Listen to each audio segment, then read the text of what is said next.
Hello, welcome to the HR Diary. Today, I will show you how easy it is to forecast seasonality in Microsoft Excel. A seasonality forecast can help you to predict things like employee turnover rates, sales, or inventory requirements based on historical data with just a few clicks. Sounds good? Then let's dive in. Here is my dataset. Now, I want to create a sales forecast for the upcoming quarters that is further than December 2023, for example. To get an overview, we will need to plot this data on a line chart. To do that, highlight the date and sales values. Then, go to the Insert menu, select the line chart. If you see this plus sign here, click on it and tick on the trend line, the linear trend line. Notice that there is seasonality in the data with peaks and valleys. Peaks, valleys, peaks, valley, peak, and valleys. As there is seasonality, we cannot use a linear trend line like this to predict the sales or turnover, if you want to, employee turnover, for example, for the next quarters. This is where the forecast sheet in Excel comes in handy. To use the forecast sheet, highlight the date and the sales column again. Go to the data menu, look for the forecast section, the forecast sheet, click onto it, and this plots our data on a chart. The blue line is my actual data, is this data from March 2020 to December 2023. So this blue line is my actual data. The orange lines here are the predictions. The thick middle orange line is the forecast. The thinner orange lines are the lower confidence bounds and upper confidence bounds. So if your confidence interval is 95%, it means 95% of the future data plot points are going to fall between these two thin orange lines. With forecast end here, you can select the end date of your forecast. Here, the end date is 31st December 2025. So Excel has forecasted it to here, 31st December 2025. Now, I want to change this. To change this, I want to change it to June. So we click onto here, look for June, and I pick 30th June. So I have a shorter forecast. And next, you can click onto options to expand it. With forecast start, you can select a different start date for your forecast. Now the forecast, it started at 31st December, so it started here. I can pick a date that is before the last actual data point. My last data point is 31st December. So I'm going to pick a date that's before this 31st December so that I can compare the forecast with the actual. To do that, change the forecast date here from 31st December. I want to change it to 30th September.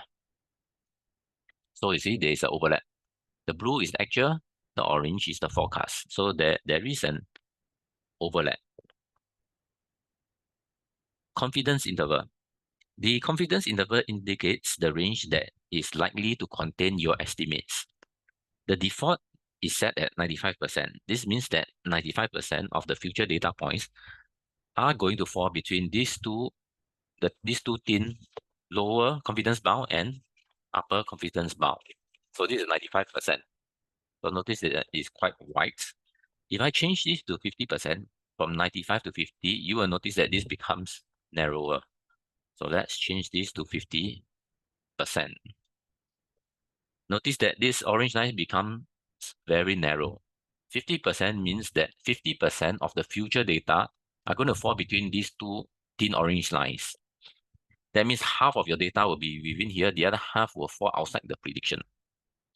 The norm is to use 95% confidence interval. So I'll change this back to 95%. And there is wider again.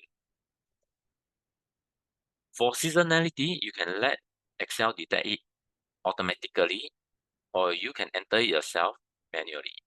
If I want to use manually, I will set it to 4 because my data has 4 quarters. But since Excel is able to pick up the seasonality in data, I will use detect automatically.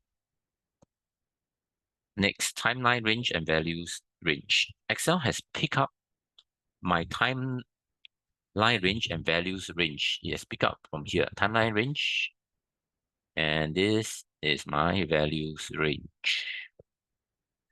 It has picked this up because I have highlighted this range before I click on the forecast sheet. If you need to make adjustments, you can do it manually here by selecting the timeline and values range. I will leave interpolation and average as the default values. Now, let's see what happens when I click on create. Notice it's currently only this sheet. When I click on create, a new sheet is inserted here with my historical values at the top. These historical values here are the same as the values I have here. All right. December 2023 is 33500. December 2023 is 33500. So my historical values are at the top. All right. And the forecast sales values, the forecast, the lower confidence bound forecast, the upper confidence bound forecast, they are all here. All right.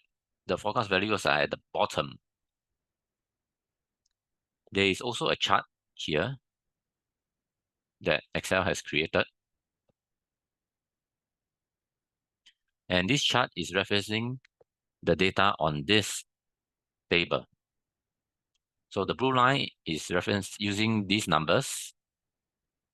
These numbers here are the blue line numbers, which is from 2020 to 2023, 2020 to 2023. So this number here is this thick orange line. This lower confidence bound numbers is this line. And these numbers here, upper confidence bound, is this line here. If you make adjustments to this data, it will automatically adjust your chart. So if I were to delete these numbers, you'll see the chart change. Now let's reverse it back. Now, if we look at the forecast value for the last quarter, which is here, which we had historical data, this number, 33500, we can see that the forecast is too low. The forecast is lower than the actual sales. The low confidence bound is also lower, and even the upper confidence bound is slightly lower than the actual sales. So if I was going to predict the next quarter, for example, this, I will use a sales value that is somewhere nearer to the, either between the forecast and the upper confidence bound, probably nearer to the upper confidence bound. Now, next, when I click on the cell for the forecast, you can see that Excel uses this formula, forecast.ets, to create these formulas. This forecast.ets functions predicts a value based on existing values that follow a seasonal trend. ETS stands for exponential triple smoothing, which is a statistical method that applies exponential smoothing to forecast your values, right? So you can see what formula it uses. You can also look at the lower confidence bound. The lower confidence bound has this additional thing called, this additional word, CONFINT. This stands for confidence interval. It refers to the range of values within which you can expect the true forecast to lie, given a certain confidence level, like 95%. And here, this is 95%. Remember, just now I set the confidence level at 95%. All right, that's it. In this video, I have shown you how to forecast seasonality in Excel using seasonal historical data here. All you need is a timeline with data points that have consistent steps between them, and this can be in months, quarters, or years, all right? But you need it in the date form.